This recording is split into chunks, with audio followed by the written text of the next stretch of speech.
Hello guys, welcome back to my channel. This is me Munmun, political science with Munmun. आप मेरे इस channel पर हैं एंड आपको यहाँ आज मैं मेजर पेपर 14 पर डिस्कशन करने वाली हूँ। सो रैपिड फायर के थ्रू हम वन वर्ड के क्वेश्चंस को यहाँ पर देखने वाले हैं। सो मैं विदाउट टाइम वेस्ट किए हुए क्वेश्चंस पर आती हूँ। Democracy in India and federalism in India, ये टॉपिक है हमारा मेजर पेपर 14 का, ठीक है। और उसमें रैपिड फायर के क्वेश्चंस को, जस्ट वन लाइनर्स या वन वर्ड के क्वेश्चंस को हम यहाँ पर देखने वाले हैं। अप्रॉक्सीमेटली हम जितने भी क्वेश्चंस बनते हैं वन वर्ड के इन टॉपिक्स के अंदर, उनको मैं भी जल्दी से as a rapid fire cover करने वाली हूँ। So let's start. तो सबसे पहले नेचर क्वेश्चंस पर आ जाते हैं हम कि types of democracy in India. तो पार्लियामेंट्री, ठीक है।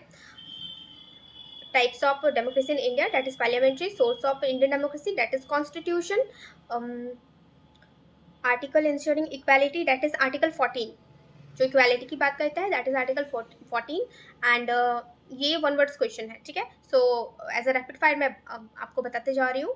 अब जस्ट इनको सुनते चले जाओ और एग्जाम से पहले एक बार देख लोगे तो आपके दिमाग में जस्ट आ जाएगी। फैक्ट्स, जितने भी फैक्चुअल क्वेश्चन होते हैं वो जस्ट आप अपने दिमाग में लेके चल सकते हो एग्जाम तक। ओके, सो वोटिंग एज जो होता है इंडिया में वो 18 ईयर्स, ठीक है। And father of Indian constitution, ये तो जस्ट पता ही होता है। Being a political science student, that is B R Ambedkar. Head of the state president होते हैं and head of the government, यहाँ पर ध्यान रखने की बात है कि head of the state head of the state president होते हैं and head of the government prime minister होते हैं। एंड ये क्वेश्चन भी बहुत इंपॉर्टेंट पूछा जा सकता है कि मीनिंग ऑफ डेमोक्रेसी क्या होता है। डेमोक्रेसी बेसिकली ग्रीक वर्ड है जिसका मतलब होता है, मतलब यदि हम इसको तोड़ के समझे तो डेमोस प्लस क्रेटिया, ठीक है। डेमो प्लस क्रेटिया, DEMOS, डेमोस प्लस KRATIA, क्रेटिया। ये डेमोक्रेसी को तोड़ के इसका मीनिंग बनता है, जिसका मतलब डेमो मतलब पीपल एंड क्रेटिया मतलब rule. Okay, and country called largest Democrat world largest democracy, that is India, ठीक है। ये भी क्वेश्चन बन सकता है कि सबसे बड़ा largest democracy, that is our country India. Okay, who described democracy as governed by discussion, ठीक है। सो ये क्वेश्चंस भी पूछा जा सकता है कि who describe democracy as governed by discussion. So answer is B R Ambedkar, कि डेमोक्रेसी जो है वो गवर्न्ड बाय डिस्कशन के थ्रू, गवर्नड बाय डिस्कशन है ना, कि गवर्नमेंट बाय डिस्कशन, कि जहाँ पर गवर्नमेंट डिस्कशन के थ्रू लॉज रूल्स रेगुलेशन बनाए उसको डेमोक्रेसी बोला जाता है। ये जस्ट बोला किसने है, इसको कोट किसने करा है, तो वी आर अम्बेडकर ने। देन नेक्स्ट क्वेश्चन हमारा बनता है real execution in India. Real executive in India, जो मैं बता चुकी हूँ कि रियल एग्जीक्यूटिव जो होता है वो पीएम होते हैं, ठीक है। नॉमिनल हेड प्रेसिडेंट होता है। Country with parliamentary system, parliamentary system like India, and presidential system, that is USA. Okay, article related to council of minister, that is article 40, article 74। article 74 क्या कहता है? So article 74 कहता है council of ministers की बात करता है, ठीक है। एंड या collective responsibility. So collective responsibility की यदि हम बात करें तो council of minister collectively responsible to Lok Sabha होता है ना, एंड पीपल के लिए रिस्पॉन्सिबल पीएम होते हैं, ठीक है। टेन्योर लोकसभा का 5 ईयर्स होता है। अपर हाउस राज्यसभा को बोला जाता है, लोअर हाउस लोकसभा को बोला जाता है। And example of parliamentary system या पार्लियामेंट्री कंट्री की यदि हम एग्जाम्पल दे तो दैट इज यूके, हमने वहीं से अडॉप्ट करा है पार्लियामेंट्री सिस्टम को, है ना। एंड लीडर ऑफ अपोजिशन 2024 में यदि हम अभी की बात करें तो दैट इज जो 2024 से हम देख रहे हैं दैट इज राहुल गांधी, है ना, as of 2024। And role of womens in political system in India में कुछ फैक्चुअल क्वेश्चन क्या क्या बन सकते हैं वन लाइनर में, कि फर्स्ट वुमेन प्राइम मिनिस्टर कौन थी। So first women prime minister Indira Gandhi, ठीक है। ये जस्ट आप रिकेप कर लो क्योंकि ये सारे जनरल नॉलेज के क्वेश्चन होता है जो हम यहाँ पर क्यों डिस्कस कर रहे हैं, क्योंकि ये हमारा टॉपिक है। तो इसके अंदर से ऐसे क्वेश्चन भी फैक्चुअल वाले पूछे जा सकते हैं कि first women prime minister that is Indira Gandhi, first women president that is Pratibha Patil. Actually में याद रहता है, कभी कभी हम कंफ्यूज हो जाते हैं या भूल जाते हैं। सो रिकेप के लिए क्विक रिविजन मैं करवा देती हूँ। Then first women speaker of Lok Sabha, तो फर्स्ट वुमेन स्पीकर जनरली मेरे को तो नहीं पता था, मैं पढ़ी तो मेरे को समझ मतलब पता चला कि मीरा कुमार, ठीक है। So Meira Kumar is the first women speaker of Lok Sabha, spell MEIRA, या Meira Kumar. Then year of women reservation bill, women reservation bill 2023 में आया है, that is through the 106 amendment act, 6 या 8, ओके मैं लास्टली क्लियर करती हूँ, 6 या 8, मैं थोड़ा कंफ्यूज कर रही हूँ कि विमेन रिजर्वेशन बिल 2023 में इंट्रोड्यूस करा गया है, तो ये 2023 ये ईयर याद रखना है, ठीक है। नारी शक्ति वंदन अधिनियम, reservation percentage for women new bill में 33%, तो कितना परसेंट रिजर्वेशन बोला गया है इस बिल में, न्यू बिल में, जो नारी शक्ति वंदन अधिनियम 2023 में इंट्रोड्यूस हुआ है, उसमें बोला गया है 33% रिजर्वेशन एज पर लोकसभा और जितने भी विधानसभा असेंबली है उनमें विमेन्स का पार्टिसिपेशन होना चाहिए, ठीक है। Then organisation leading women rights, that is national commission for women, ठीक है। और हम एक मूवमेंट की यदि बात करें जिसमें विमेन ने बहुत बड़ा रोल निभाया, that is Chipko movement. First women chief minister that is Sucheta Kripalani, ठीक है। ये बहुत इंपॉर्टेंट क्वेश्चन बनता है, मेरे इस बात पर जस्ट गौर कीजिएगा और अच्छे से इस फैक्ट को याद रखिएगा कि Sucheta Kripalani is the first CM women CM, ठीक है, first women CM, that is Sucheta Kripalani, I think UP से। And state with highest women participation, तो state with highest women participation किसकी बात कर रही हूँ मैं, तो पंचायती राज में, तो सबसे पहले सबसे ज़्यादा हाईएस्ट पार्टिसिपेशन राजस्थान की विमेन्स ने निभाया था, प्ले किया था कि पंचायती राज में अपना पार्टिसिपेशन दर्ज करवा के, ठीक है। ये सब कर क्या रहे हैं हम, तो रैपिड फायर खेल रहे हैं हम, ठीक है। MJ पेपर पॉलिटिकल साइंस 14 में जितने भी फैक्चुअल क्वेश्चन आते हैं या वन वर्ड के क्वेश्चन आते हैं उनको टैकल करने के लिए हम ये बस एज अ रैपिड फायर खेल रहे हैं। और मैं एज अ जस्ट बोल के आपके को क्यों इतना समझाने की कोशिश करती हूँ, क्योंकि मैं चाहती हूँ कि मैं एक पॉलिटिकल कल्चर क्रिएट कर सकूँ अपने कंट्री में, राइट। कंट्री को की तो बात बहुत बाद में सोचूंगी, पहले मैं अपने रीज़न या फिर जिस कॉलेज में पढ़ रही हूँ, जिस सराउंडिंग में मैं पढ़ती हूँ, जिन मेरे मेट्स के साथ पढ़ती हूँ, तो मैं चाहती हूँ कि जो इंटेलेक्चुअल लेवल मैं सीख पाई हूँ अभी तक या मैं सीख रही हूँ वो हम सभी में भी हो और हम सभी कलेक्टिवली ग्रो करें, कलेक्टिवली इस अप्रोच के लेकर चले कि यदि हम एज अ पॉलिटिकल स्टूडेंट हैं तो हमारे अंदर पॉलिटिकल नॉलेज तो हो, जस्ट वही नहीं है। सो मैं चाहती हूँ कि मैं ये बोल के अवेयरनेस क्रिएट करना चाहती हूँ, कल्चर क्रिएट करना चाहती हूँ कि पॉलिटिकल साइंस का अवेयरनेस एंड कल्चर क्रिएट हो, है ना। हम बात करने के लिए, डिबेट करने के लिए political stand point of view से अपना, है ना, स्टैंड रख पाए। दैट इज़ वाई कि मैं अपने videos just face to face मतलब शूट करती हूँ।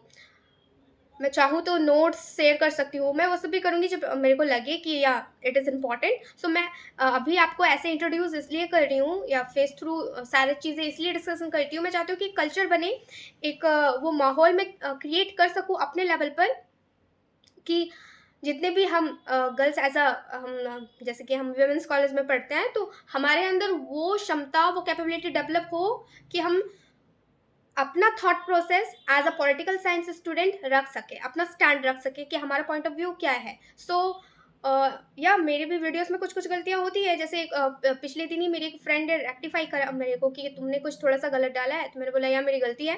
सो गलत सही का तो बात सही है, वो अपने जगह पर है, वो तो होता ही रहेगा और वो तो सबसे होता है because we are human, right. But इसका मतलब ये नहीं है कि अपना स्टैंड पॉइंट आप रखो मत, तो स्टैंड पॉइंट रखो। और मेरा यही इनिशिएट है कि मैं अपने लेवल पर कल्चर क्रिएट करूँ कि as being a political science student political awareness तो होनी चाहिए, राइट। एंड होना है बिकॉज हम यूजी के स्टूडेंट हैं and now we move to PG, right. तो हम मास्टर्स करने जा रहे हैं एंड इतना अवेयरनेस हमें खुद के अंदर तो होल्ड करना ही है, राइट। सो चलो अब आगे हम बढ़ते हैं सोशो इकोनॉमिक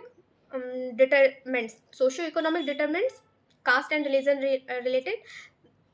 इस पर हम रैपिड फायर खेल लेते हैं। तो author of politics in India, ये क्या है, ये बुक है, राइट, पॉलिटिक्स इन इंडिया। इसके ऑथर कौन है, रजनी कोठारी। रजनी कोठारी के बारे में मैं आपको बहुत कुछ बता चुकी हूँ कि ये पॉलिटिकल साइंटिस्ट बेसिकली है। उनके कोट्स को हम बहुत सारी जगहों पर यूज़ कर सकते हैं। इन्होंने बहुत सारे कोट दिया है। एक फेमस कोट की यदि हम बात करें तो कांग्रेस सिस्टम इन्होंने कॉइंड करा था, राइट। कांग्रेस के रूल को जो इतने लंबे 20 ईयर्स तक चला, उसको हम as a congress system use कर सकते हैं।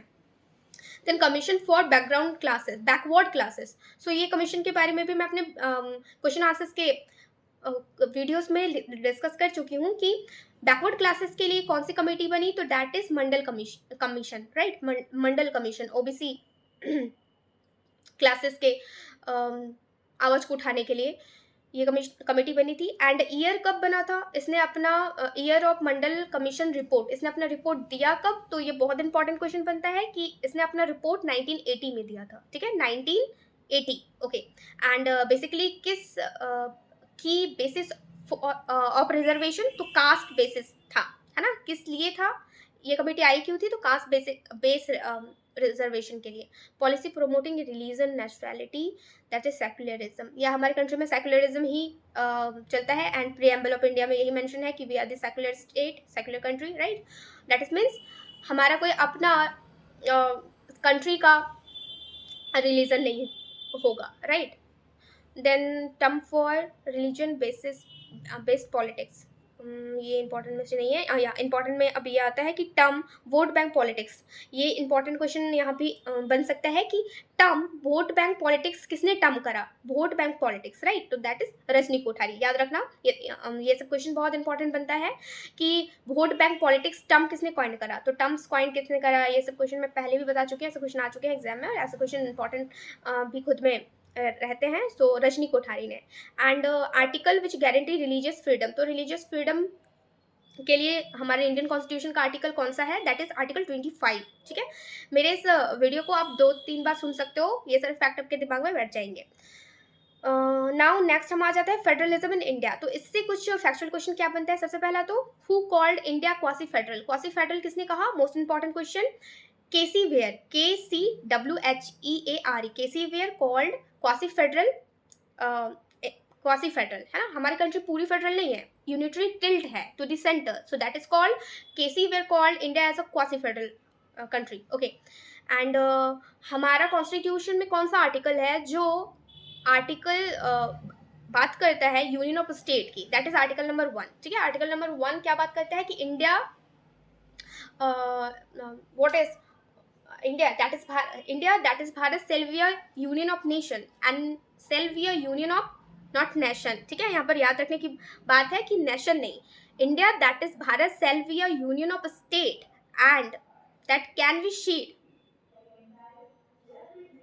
सो जैसे कि मैंने कहा कि आर्टिकल फर्स्ट जो यूनियन ऑफ स्टेट की बात करता है, ठीक है। एंड ये आर्टिकल बात क्या करता है कि India that is Bharat shall be a union of state and no state shall cede away from its union, ठीक है। सो यूनियन ऑफ स्टेट की बात करता है आर्टिकल नंबर 1, ये याद रखने की बात है। एंड मोस्ट इंपॉर्टेंट क्वेश्चन यहाँ से भी बनता है। एंड स्केड्यूल की यदि हम बात करें इंडियन कॉन्स्टिट्यूशन के, तो power of division of power की बात करी गई है। डिवीजन ऑफ पावर की बात इंडियन कॉन्स्टिट्यूशन के किस स्केड्यूल में की गई है, that is schedule number 7, okay. So total number of list की यदि हम बात करें तो 3 लिस्ट है, ठीक है। Union list, state list and concurrent list. Union list में कितने सब्जेक्ट आते हैं, ये भी इंपॉर्टेंट क्वेश्चन बनता है कि यूनियन लिस्ट में कितने सब्जेक्ट आते हैं, दैट इज 97, ठीक है, 97, ओके। सेंट्रल लिस्ट में, यूनियन लिस्ट में या सेंट्रल लिस्ट जो भी बोले हम, यूनियन लिस्ट में 97 सब्जेक्ट आते हैं। फिर हम आ जाते हैं कंकरेंट लिस्ट में, that is 47 and state list में 66। तो ये याद रखने का एक आप मेथड मतलब तरीका कर सकते हो। मैं जैसे याद रखी हूँ कि 97, 47 एंड 66, 97 यूनियन, ठीक है, 97 union, concurrent 47 and 66 state list में इतने सब्जेक्ट आते हैं, okay. And example of federal country, पूरी फेडरल, स्ट्रॉन्ग फेडरल की बात करें तो दैट इज यूएसए, ठीक है। USA is a federal country.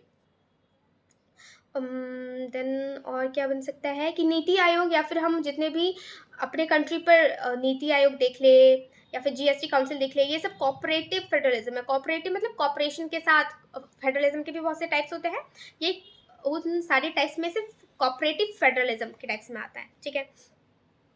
Then state centre relation, financial and emergency power में आ जाते हैं। इसके कुछ हम फैक्चुअल क्वेश्चन देख लें। तो नेशनल इमरजेंसी का आर्टिकल क्या है? नेशनल इमरजेंसी का आर्टिकल है आर्टिकल 352, ठीक है। आर्टिकल 352, उसमें 4 जोड़ो, आर्टिकल 356 आएगा। आर्टिकल 356 में और 4 जोड़ो, आर्टिकल 360 आएगा, है ना। तो 4 का डिफरेंस है, याद रखना। तो आर्टिकल 352 प्लस 4 करेंगे उसमें, तो 365, sorry 356, article 352 plus 4, article 356, article 356 plus 4, article 360। ये मैं क्या बता रही हूँ? तो article 352 that is national emergency, article 356 that is state emergency, है ना। And article 360 that is financial emergency. Financial emergency आज तक इंडिया में नहीं लगा है। स्टेट इमरजेंसी सबसे ज़्यादा लगा है पंजाब एंड कश्मीर में। And national emergency, national emergency के आर्टिकल हम डिस्कस कर लिए। नेशनल इमरजेंसी लग सकता है किन किन सिचुएशंस में? तो रेवलियन वॉर हो जाए, एक्सटर्नल इन्वेजन हो जाए, दूसरे देश का आक्रमण हो जाए, या फिर क्राइसिस आ जाए, तो ऐसे चीज़ों में पेंडेमिक आ जाए तो नेशनल इमरजेंसी को लगाया जा सकता है। ओके, जैसे कि हम देख चुके हैं कि national emergency in the history Indira Gandhi के पीरियड में 1975 में लगाया गया था, है ना। और 77 में इसी के कॉन्सिक्वेंसेस के कारण नॉन कांग्रेस गवर्नमेंट सत्ता में आई, दैट इज जनता पार्टी इन 1977। लेकिन मेन एजेंडा ना होने की वजह से फिर से कांग्रेस का ही रिवाइवल होता है। एंड फिर इंदिरा गांधी का एसेसिनेशन, फिर राहुल गांधी प्राइम मिनिस्टर बनते हैं एज अ सिंपैथी वाइब्स, ठीक है। सो आगे बढ़ते हैं हम। Body for revenue sharing that is finance commission. अब फाइनेंस कमीशन बहुत इंपॉर्टेंट क्वेश्चन बनता है कि फाइनेंस कमीशन अभी प्रेजेंट में 2025 में कौन सा फाइनेंस कमीशन चल रहा है? तो it is 16th finance commission. और 16th फाइनेंस कमीशन के हेड कौन है? दैट इज अरविंद पनगड़िया, ठीक है। 16th फाइनेंस कमीशन के हेड कौन है? That is Arvind Panagariya. And ये 5 ईयर्स का टेन्योर होता है। फर्स्ट फाइनेंस कमीशन का ईयर है था 1951, फर्स्ट फाइनेंस कमीशन इन 1951, ठीक है। Arvind Panagariya is the head of the finance commission of latest 2025 16 finance commission, ठीक है।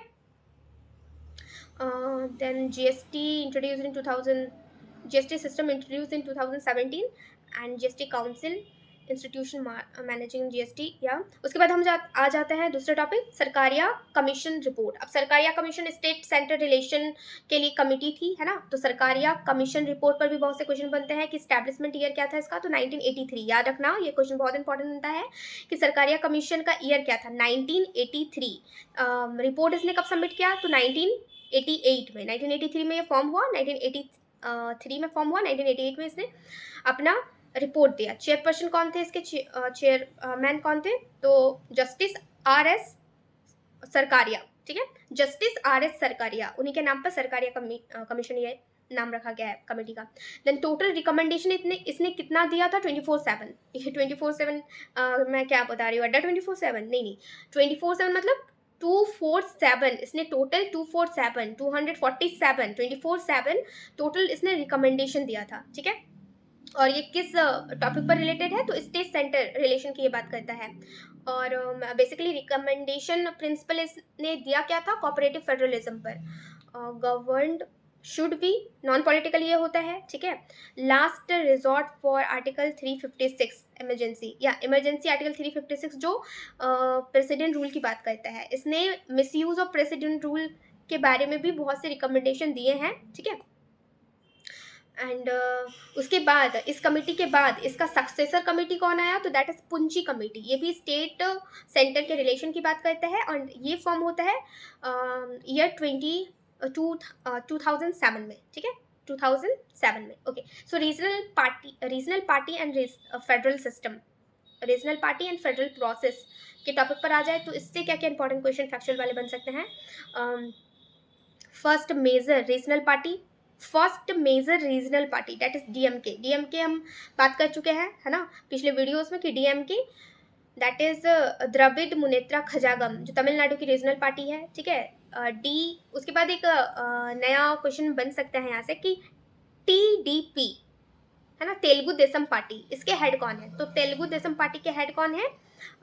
NT Rama Rao, NT Rama Rao. Okay, and year of rise of regional parties, regional party का राइज का year कब से स्टार्ट होता है? तो जैसे कि मैं कांग्रेस का जब बता रही थी पिछले वीडियोस में, तो मैंने बताया था कि कांग्रेस का जो एरा रहता है, फर्स्ट एरा जब वो आती है आफ्टर पोस्ट इंडिपेंडेंस, सो 1947 से 67 तक, सो ये 67 ही ये एरा है, ये ईयर है जब रीजनल पार्टी का इवोल्यूशन होना स्टार्ट होता है, तो 1967। ओके, उसके बाद मल्टी पार्टीज हम देखने को मिलता है, अलायंसेस में कॉलिशन के थ्रू आती है। दो कॉलिशन हम कंट्री लेवल पर जानते हैं, एक एनडीए, एक यूपीए। यूपीए नाउ इंडिया, है ना यूपीए के अब यूपीए को अब इंडिया के नाम से जानते हैं।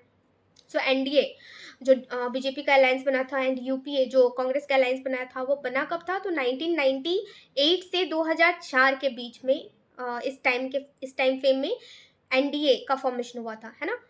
एनडीए का फॉर्मेशन 1998 से 2004 एंड यूपीए का फॉर्मेशन 2004 से 2014, सो 1998 से 2004 एंड 2004 से 2014। देन रीजनल मूवमेंट की बात करता है, ये डीएमके पार्टीज या रीजनल पार्टीज जो भी होती है, तो ये इन शॉर्ट हमने, इन शॉर्ट नहीं फिर भी 20 मिनट से लगभग हम बात कर ही रहा है फैक्चुअल डेटास की, है ना। कुछ और छूट गया तो मैं उसको भी कवर कर लेती हूँ कि और इम्पॉर्टेंट में क्या क्या आ सकता है। सो इम्पॉर्टेंट में एक चीज़ छूटा है हमारा कि सेमलेस वेब इंडियन डेमोक्रेसी को किसने कहा है? तो that is also said bye Rajni Kothari, ठीक है। एंड आर्टिकल 14 तो मैं बता चुकी हूँ कि इक्वालिटी की बात करता है, कॉन्स्टिट्यूशन गारंटी इक्वालिटी, है ना। Democracy is for the people, by the people end of the people, ये कोट इस लाइन को किसने कहा है? तो that is said bye Abraham Lincoln, ठीक है। ये डेमोक्रेसी का सबसे फेमस कोट है, इसको याद रखने की जरूरत है। Universal adult franchise 18 years. Sovereign का मतलब आना चाहिए कि सॉवरिन नेशन क्या होता है, जो कि sovereign, India is a sovereign state, है ना। सॉवरिन मतलब इंटरनल डिसीजन और एक्सटर्नल डिसीजन इंडिया खुद से ले सकता है, किसी भी बाहर के बिना, बाहरी कंट्री के बिना इन्फ्लुएंस के, ठीक है। एंड क्या इंपॉर्टेंट क्वेश्चन और छूट गया हमारा?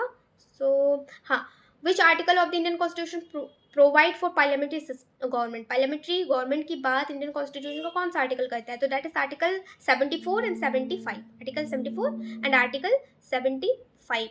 ओके, और आई थिंक तो मैं ये बात कर चुकी हूँ कि 2019 का जो लोकसभा इलेक्शन हुआ, उसमें वुमेन का पार्टिसिपेशन कितना परसेंट था? तो 14%। और ये जो न्यू बिल आया, है ना, न्यू बिल आया नारी शक्ति वंदन अधिनियम, इसमें वुमेन्स के पार्टिसिपेशन की लोकसभा में और स्टेट लेजिस्लेटिव असेंबली में बात की गई है 33% की।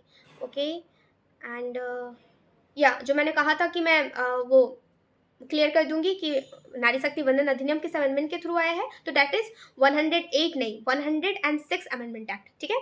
सो कॉन्स्टिट्यूशन वुमेन्स के पार्टिसिपेशन को पॉलिटिक्स में एम्पावर करने के लिए लोकसभा एंड स्टेट लेजिस्लेटिव में 33% वुमेन का होल्ड होना चाहिए, ठीक है। ये अब बिल बन चुका है through the Indian constitution amendment act 106 amendment act, ठीक है। तो ये याद रखना, ये बहुत इंपॉर्टेंट क्वेश्चन यहाँ से बनता है क्योंकि ये लेटेस्ट क्वेश्चन है कि 106 अमेंडमेंट एक्ट प्रोवाइड करता है कि वुमेन्स का पार्टिसिपेशन अब लोकसभा एंड स्टेट लेजिस्लेचर्स में एम्पावर किया जाएगा through the women reservation act, right, that is called नारी शक्ति वंदन अधिनियम। ओके, और इंट्रोड्यूस हुआ ये 2023 में।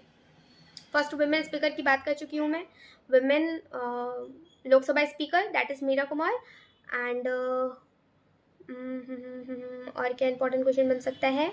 या mention one political party based on caste politics. तो कास्ट पॉलिटिक्स पर based party that is Bahujan Samaj वाली पार्टी, बहुजन समाज पार्टी। ये कास्ट पॉलिटिक्स में तो और भी आ जाएगा, बिहार का जैसे आरजेडी के बारे में हमने पढ़ा था, है ना, Rashtriya Janata party. Vote bank politics term किसने कॉइन करा है? ये मैं बता चुकी हूँ Rajni Kothari. And caste based reservation की बात किस कमेटी ने सबसे पहले की? That is Mandal committee. And year भी मैं इसका डिस्कस कर चुकी हूँ, 1980। ओके, 1980।